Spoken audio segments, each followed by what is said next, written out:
We're talking about the timeline of this. We all watched Sarah Sanders come out earlier this week and basically say, look, the president is considering revoking more security clearances. What are your sources telling you? What is your sense of the timing of this? Well, I think the timing question is actually really interesting because we know the president had come to this decision that was announced this week by the secretary, not this week, not last week, but about 3 weeks ago. Remember what's going on right now. The White House is again engulfed in controversy with the former ex-aide Omarosa Manigault-Newman and the allegations that she makes in her book. The sources told the Washington Post that senior advisors, including Sarah Sanders herself, had advised the president to kind of deflect from the Omarosa news by announcing the security clearance news.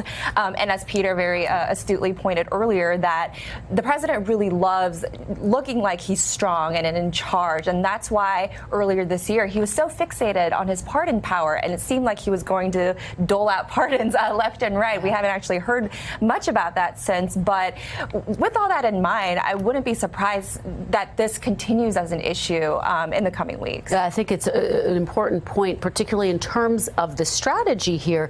Nancy, the political strategy that we're seeing, this is a White House that was frankly engulfed in controversy for this entire week. They were very eager to turn the page. And now they've sparked a whole new controversy. The pushback has been fierce, but they're digging in. Is it your sense that they're not going to back down? They're just going to move forward with this? Yeah, I think they're not going to back down at all, because I think that unlike the Omarosa tapes, which really put them on the defensive, I think the White House views the revoking of security clearances as something that puts them on the offensive, and it's something that they're able to control. I think the president feels like it gives him a sense of power. It makes him seem strong, which is something that he's very concerned with. And so I think we'll continue to see like the drip, drip, drip of that, particularly as the Omarosa thing also has a drip, drip, drip effect. She certainly does.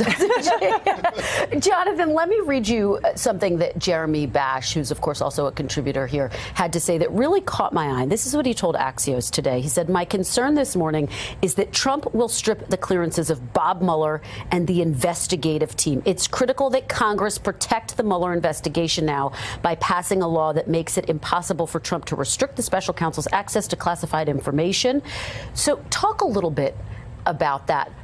First of all, do you expect Congress to take any type of action? I mean, we heard Republicans yesterday basically bolstering the president. And is that more and more what you're hearing, that that's the concern here? The president's trying to send a message not only to the intel community, but directly to Mueller.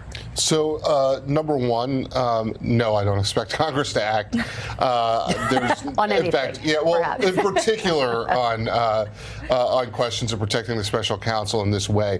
Number two, and I've been wrong about these things before, and certainly Paul Ryan, the Speaker of the House, who said that Trump was just trolling people with the security clearance threat, has been wrong about these things in the past. However, I think that if the president wants to go at Mueller, the way that Jeremy Bash suggests is an unlikely one. I mean, I think, with all respect to Jeremy and the concerns that he may have there, legitimately, that seems like a pretty political argument about Mueller. The one other thing I would say is, to the earlier points, imagine being in the place at the White House where you think your best way of getting out of a fight with Omarosa, the best political thing you can do, is to pick a fight with a former CIA director, knowing, as anyone who is remotely literate would know, that everybody else in the national security community in the past will come out in full force behind him, because they also have this personal stake in it, but also because they think that this is just, this retaliation looks terrible. The McRaven letter yesterday was unbelievable.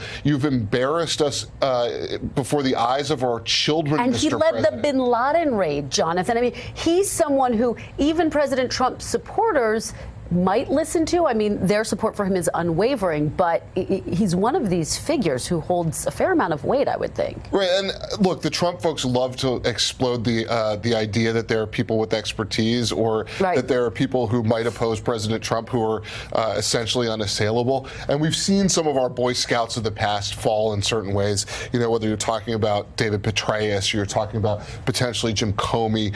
You know, we've seen some flaws in them over time.